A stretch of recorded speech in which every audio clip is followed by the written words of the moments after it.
Howdy, folks. Welcome to the Jason Wright Show. So today I want to tell you a little bit of background on the motto of the show, which most of you by now know is improve always in all ways. So what in the hell do I mean by improve always in all ways? Well, it's quite simple. It means to constantly try to get a little better each and every day. But then there's also the why. What is the why behind it? So you know that Simon Sinek has his golden circle, which always leads to why. The way we drive organizations, the way we drive our purpose in life, everything has to have a why. A why is what will pull you and sustain you through those tough times. So why am I obsessed with constantly getting better and better and better? Well, it's very simple. It's because I'm selfish. I admit it. I'm a selfish human being. I want to be joyful, happy, healthy, and I honestly believe that if I'm the best version of myself, then I'm going to be around happy people. I think that that's going to just continue to put me in the company of people that inspire me, that make me better, that lift me up.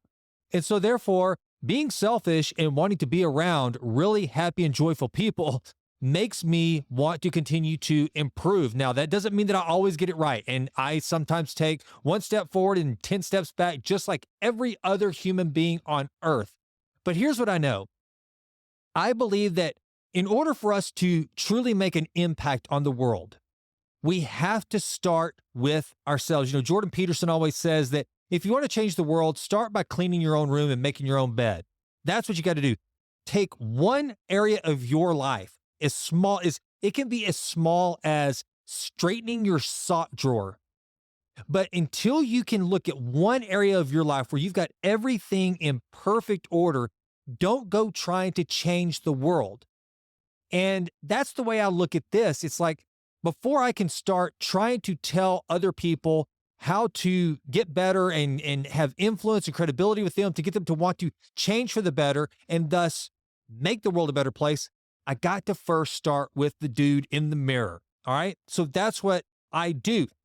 And I wanted to bring to you a clip today that I found of Rick Rubin, the legendary producer who was, in fact, he produced one of my favorite albums of all time, which was the Beastie Boys' License to Ill. That was Rick Rubin. In fact, great story. Did you know that whenever the Beastie Boys and Rick Rubin were producing License to Ill, the Beastie Boys, they had left for a while. They'd been working in the studio and they were trying to get it right. And they went off for a while. And when they came back, Rick Rubin had finished the album and actually published it, sent it out without the Beastie Boys even knowing. And obviously it worked out just fine. And also the other producer associated with that album was none other than Russell Simmons of Def Jam Records. So Rick Rubin's been a legend in the hip hop industry forever. And then of course he went on to produce some of the biggest names ever. Now, the sad thing about that is License to Ill, one of the best selling hip hop albums of all times. Guess what? Russell Simmons and Rick Rubin, they owned the rights to it.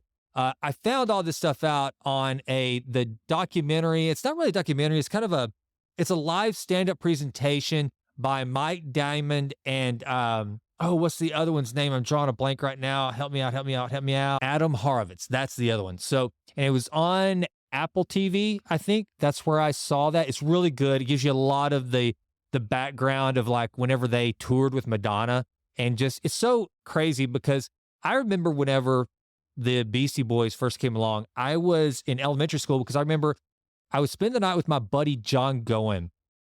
So I must have still been at Travis Elementary in Sulphur Springs, and we had the cassette of the Beastie Boys. And of course, Fight for Your Right to Party had come out on MTV. So that was their first big hit.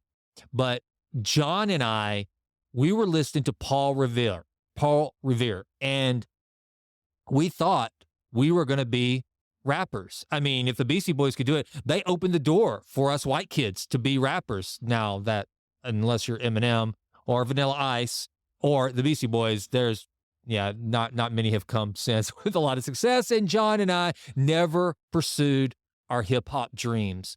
But that is one of the things I always think about whenever I think of the Beastie Boys. I'm still a huge Beastie Boy fans, which it's one of those things that I guess growing up kind of made me a cool dad to Rylan and Abby. It's like I introduced them to the Beastie Boys. So that's right. Anyway, now that was a big tangent just because I was thinking about Rick Rubin. So now I'll shut up on my tangent and actually play this clip from Rick Rubin that I think explains very, very succinctly why we must first take care of ourselves if we're ever going to be able to take care of anybody else with any success. We have our own power and we can make a change, and it takes courage. But it's in everyone's best interest for us to take care of ourselves, to be in a relationship or in a job where you're phoning it in because you think it's your responsibility to do the job. There's probably someone who would do that job with passion and bring more to it than you are. In your relationship, if you've fallen out of love and you're going through the motions, you're not doing anyone any favors. It's not real. And if you feel depressed and you can't manage the life you're in, you can go move to another part of the world. You can live on a beach. You can, there's so many options available to us that we don't, we're stuck in our small story of who we are and what our lives are. And it's all a choice. And we have the power to change it. Anything in our lives that doesn't give us joy, we can change, and we can find the version that suits us. And it's not only in service to us, it's ultimately what's best for everyone. When you're on an airplane and they say if the plane's going to go down, these masks are going to fall down, put your mask on first before you put on your child's or anyone else's, which is counterintuitive. We always think we take care of our children first. But if you're not taking care of yourself, you can't take care of anyone else. And there it is, folks. If you don't like the version of yourself that you look at in the mirror every morning, change that version. If you're not as healthy as you want to be, get healthier. One of the things that I think it wasn't David Goggins, I can't remember who it was, that said, if you want to get strong, get stronger. That's it. Maybe it was Pavel Sasulin. It was just that simple. If you're not strong, get stronger. If you want to be healthy, get healthy. First, decide. I did an episode earlier this week about Naval Ravikant, talking about how happiness is a skill. If you want to be happy, first you must decide to be happy. Then you have to develop the skills it takes to be happy. If you don't like who you are, then you have to figure out who you want to be and start developing the skills and the goals and the ambitions and the tactics to actually become that version of yourself. Whoever you are does not need to be who you will be tomorrow or the next day or the next day. That doesn't mean that you're going to completely change everything overnight. No one does that.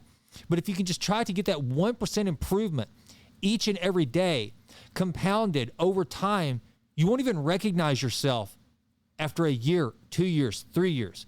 Trust me, I know what I'm talking about. So don't let the story in your mind that you think is this written story. I did a YouTube video to accompany this that you can go check out on the Jason Wright Show channel. And one of the things I wrote, I happen to be reading Wuthering Heights right now by Emily Bronte. And I said, so many people, they think of their own life story as like Wuthering Heights. It's a classic. It's a novel. It's written. It's not going to change. If any change to Wuthering Heights makes it cease to be Wuthering Heights, it's no longer Emily Bronte's classic novel. But that's not the case with us. We have these stories about ourselves. This is where I came from. You don't understand. My dad was this. My mom was that. And I suck. I'm not smart. I'm not good enough. I don't live in the right place. I don't have the right job. I'm not tall enough. Whatever the case may be. I married the wrong person. And we think that because of these things that are elements of our story, that whatever our story is, that's it. It's finite. It's complete. It's done. But that's not the truth. As long as there's a breath of air in your lungs, guess what? You're still writing the story. You're still writing it. And you're the main character. And you hold the pen. Now, there will be ideas and themes and all these other things that will come at you at all times. Life is really good about telling you your story and writing your story. And the Matrix is really good at telling you what your story should be. But once you realize you hold the power to change the story, to change the commentary, it's truly magical. I'm writing another piece of nonfiction. Those of you who haven't read it, you really should read The Stone Chiseler. It will change your life. It will make you feel so much better. So go out to Amazon.com and order my last book, The Stone Chiseler. Order them by the case and give them out as Christmas presents. I mean, please. And please order a ton of them, as many as you can. I'm actually writing another book right now. And one of the things that is so fun about writing fiction is that, in a way, I can't remember who said this. Maybe it was J.D. Salinger that Jill and I were watching this documentary on J.D. Salinger this past week. And one of the things that he said is like, you get to play God with these characters. You create them. You give these characters life. And you determine every single thing about these characters. And as a writer, that can be, once you realize you have that power within that story, it is pretty freaking amazing. It's so cool.